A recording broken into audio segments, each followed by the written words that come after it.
want to take into this weekend? Yeah, I think speaking from an offensive perspective and an offensive line perspective, we was a physical game. We moved the ball well, obviously ran the ball well. And I think the better we can run the ball, the more pressure it takes off the offense as a whole, right, when you have that. So I think just continuing the run game, continuing the physicality, but then also the execution. I feel like we executed at a high level. Always things to clean up, but I felt like we knew what we were doing. We were on the right guys most of the time.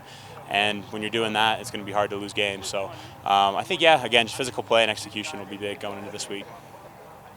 You've been in college football for so long, and a lot of us covered you in your recruiting days and everything. But I forget, that was your first home game, I think, at LES. Yeah. Fans. Did it live up to everything you thought it was? More, maybe a little less? Yeah, it was great. I mean, I've played in some cool venues, right? You go from obviously the Big House, played a lot of games there, to Beaver Stadium, to the Rose Bowl, to the National Championship, right? So been in some cool venues, and LES was up there at the top. It was sweet. I mean, the fans were awesome. Just the traditions that they have. That fourth quarter show was crazy. I'd never seen anything like that before. They told me to expect a lot, and it was sweet. But no, the fans were great. I mean, Cougar Nation's been awesome from the start. But being out there in a game environment was huge. I mean, then you look too, and it's the fourth quarter, and we're up big already, and everybody's still in the stands. I mean, I think it just speaks to how loyal fans we have, and that was awesome to see. You guys did so much in week one offensively. I mean, you were able to rotate in a lot of guys. All of that. Is the message this week being able to replicate now against a step up in opponents going from SCS to FBS, an ACC opponent, all of that kind of stuff? Yeah, I mean, I think, the way that we want to look at it is every week it's a nameless, faceless opponent, right? You go in and you prepare for every game like it's the national championship, and you're playing, Ohio State's #1 this week, right? So you're playing Ohio State, right?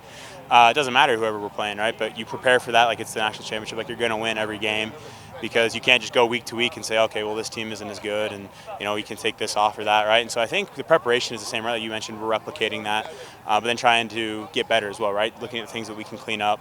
But every week, right, that's the goal, is cleaning up the mistakes from last week, getting better, and every week just continuing to grind in that process, right? Coach Woods always talks about the process over the prize, right? That we're a process-driven team, and so we're going to focus on the process of getting better rather than the win every week and who we're playing. Can I ask Coach Gentry a question really quick? Because you got a chance to see some of the reserve guys, the rotational guys on the offensive line.